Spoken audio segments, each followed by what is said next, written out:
বন্ধুরা, দেখো আমার খিচুড়ি রেডি। তোমাদের একটু আগে বললাম খিচুড়ি কীভাবে রান্না করলাম। আমি এইভাবে যেভাবে করলাম তোমরা একদিন এইভাবে করে খেয়ে দেখো, আমার মনে হয় খুবই ভালো লাগবে। সবথেকে বড় কথা, প্রত্যেকটা রান্নার মধ্যে আমি একটু তিল দিই।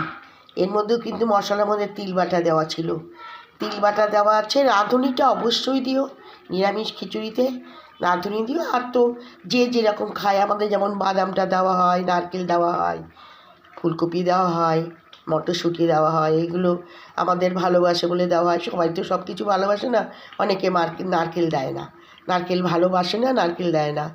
আমি যেমন নারকেল বাদামটা মাস্ট আমাদের খিচুড়িতে। এই তো করেছি, দেখতে খেতে তো খেয়ে একদম মুখে দিয়ে দেখলো, খুব ভালো হয়েছে বললো। এখন এখনও পর্যন্ত গ্যাসের পরে রয়েছে, দেখতেই পাচ্ছ। হয়ে যাক, খাবো তো যখন রাত্রি 9:30 9টা নাগাদ, 9টা তো না 9:30। এই তোমাদের দেখালাম আমাদের রাতের খাবারটা আজকে।